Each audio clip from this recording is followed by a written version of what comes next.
Hi everyone, David here. Thanks for coming back to the channel. Hope you're all doing well. Thanks for coming to watch another video.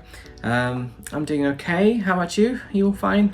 I've got a bit of a light show going on behind me because yeah, the days are getting a little bit longer now. So it was middle of February already. I can't believe it.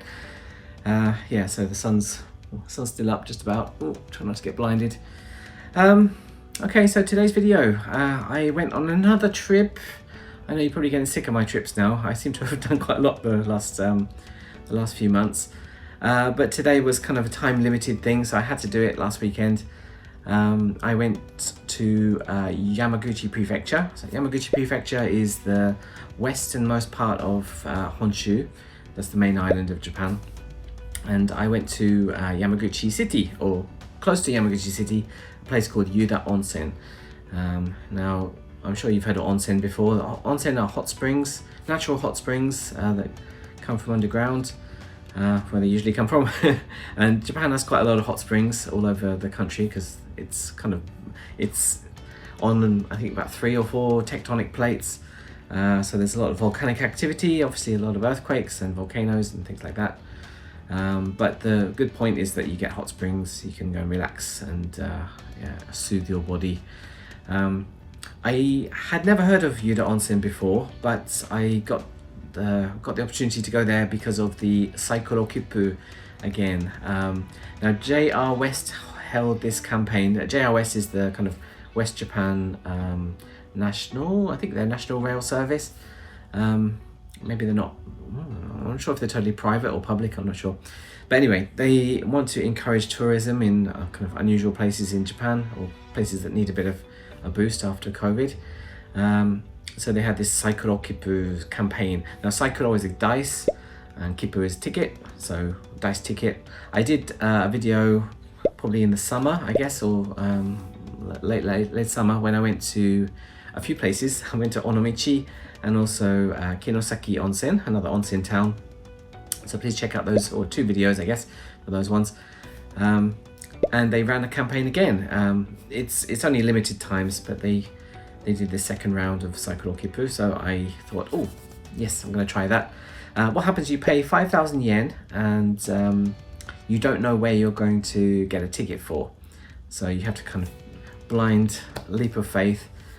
You do know where the options, like the possible locations, are going to be. They're always places that would cost more than 5,000 yen to get there. So this 5,000 yen covers the train only, and includes the Shinkansen as well. You're probably tired of me talking about Shinkansen by now, but yeah, that's quite a sizable discount. So I did that. As you can see, I took a little video when I selected my place, which turned out to be, yeah, Yuda Onsen. Yeah, it's quite a fun campaign. I think there were only 4 places this time. It was Yuda Onsen, Hakata again in Fukuoka, which is, I went there as well last summer. Unfortunately not with a Saikoro Kippu, so it's quite expensive. There's another onsen in Fukui, I think it's called Kaga Onsen. And finally Izumo, which is a famous shrine town. So Izumo Taisha is a very famous temple in, I think, Shimane Prefecture, that's also in the west of Japan, but on the north coast. So yeah, I'm going to show you Yuda Onsen. Like I said, it took about 2 hours to get there. I'm going to show you the whole trip. I'm not going to show you the 2 hours, but I spent a weekend there and yeah, stayed there. I'll show you the places I went to, and yeah, I'm not going to go over that now. You can see it in a moment. So yeah, if you like my travel videos, please like this video. Please subscribe to the channel, of course. Leave a comment. And what else? Share the channel too. I really want to get more subscribers. It's pretty slow progress just right now, so please help me out. I'd appreciate that a lot. So I'm going to move over to myself. I'm going to talk about Yuda Onsen. So please enjoy the video. Okay, my journey starts at Shin Osaka Station. This is the Shinkansen station for Osaka City. I got there in plenty of time, but my train had already arrived. Luckily, it's a fairly local one, so it doesn't just stop for a few minutes. In fact, they were cleaning it at this point. This might have been the first station for it, actually, but here we go, leaving Shin Osaka on a nice sunny Sunday morning. The windows are a bit dirty, aren't they? But anyway, yeah, this particular Shinkansen was the Mizuho type, you can see there. This is one of the slower ones. It's not the express one like the Nozomi. And this one only stops at selected stations as well. Got a nice interior, a sort of wood panelly place. This goes all the way down to Kagoshima, which is the southern tip of Kyushu. But I was getting off about halfway at Shin Yamaguchi Station. If you wonder what Shin means, it means new. Of course, the Shinkansen is quite new. In fact, the Shin means new in that as well. So they had to think of new station names when all the city names are already taken. So Shin Osaka, Shin Yamaguchi. So here I go, whizzing across the countryside. Lots of tunnels to go through though, so I don't think you're going to get a lot of nice sleep on this westward route. And then I arrived 2 hours later at Shin Yamaguchi Station, where I transferred to this fairly local train to Yuda Onsen Station. What are they all taking pictures of? Well, it's this giant fox. Now, foxes are popular in Yuda Onsen folklore. Even the letterboxes are like that. Apparently, a wounded fox dipped his feet into the onsen waters and recovered. So foxes are very popular here.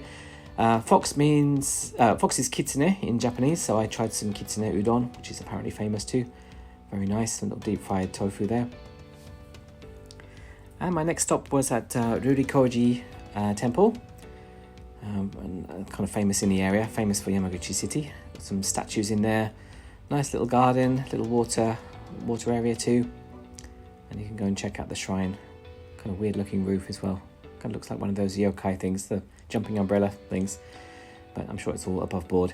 Now the most famous place in Rurikoji is the big pagoda. You can pan across there. You can see that's one of the 3 best pagodas in Japan apparently. So you can go and check that out. Very tall. There's quite a lot of 5-story pagodas in Japan, as you'll find out in a moment. Yeah, very nice. Take some nice pictures there. Nice weather for it as well. And there is actually a pagoda museum, a little mini one. You can see lots of pictures of them, which I thought that was it. But actually, we can see a few other things, some masks as well. And I got waved through into another back room where you can see models of all of these pagodas from the pictures. So very beautiful, little delicate ones. You tend to think the pagodas all look the same, but actually there's a lot of variation in the design, so it was interesting to see the different ones, and the beautiful little statues were just nice by themselves. So I was pleased to go there, only 200 yen. And as I walked my way to the next area, I bumped into this shrine called Gokoku Jinja. So that was nice, very crowded as you can see, but very, very beautiful. And what else? I made my way to Sesshutei, which is inside Joeiji Temple. Mr. Sesshu, he was a famous landscape gardener. So you can see, very nice temple, very clean. You can see these kind of raked gravel gardens too, like a stone garden. Very zen. Well, I'm not sure if it's zen actually, but it's something. And you can walk around inside some of the buildings too. Nice tatami rooms. You see a shrine and one of those art screens. And also it has a nice view. If you look across, you can see the landscape garden at the back. This is Sesshutei in the back. Not looking so beautiful today because they've drained all the water out of it for maintenance, but nice place to chill out. And another gravel raked garden. It's really interesting. I've never seen the tight concentric circles like this before, so it was very interesting to go and look at and feel peaceful. And there's a few little guest areas too, so you can see this room for important visitors. Very beautifully decorated on nice little tatami mats. So go and have a rest there. Okay, I'll show you my hotel as well because I was exhausted after all that walking and bus riding. Nice, quite large room actually. This is the Root Inn in Yamaguchi. So a nice big bed as well. It was nice and soft. But a fairly standard room. I've got a little lounge area too, which is nice luxury. I don't usually get that in the business hotels. And let's check out the view as well. Nothing too nice, but it's nice sunset a bit later on. So you have to take my word for it. And there was a hot spring inside the hotel, even better. So bright and early the next day, I took a bus all the way to Akiyoshidou, which is the largest limestone cavern in Japan. So you can have a walk through this kind of sleepy tourist town. Check out some of the local artwork, and oh goodness me, what's that? No comment. So there's a kind of a long shopping arcade, and you can make your way to Akiyoshidou and get your ticket. There's a short walk on the way there as well. You can walk through a bit of nature, get used to being out of the big city. I'm not sure Yamaguchi is a big city, but here's the entrance to the cave. Yeah, looking a bit foreboding, like I'm going to fight a RPG boss or something. And this is the point where I found out my camera is not particularly good in the dark, so as you can imagine, limestone caves, yeah, very beautiful.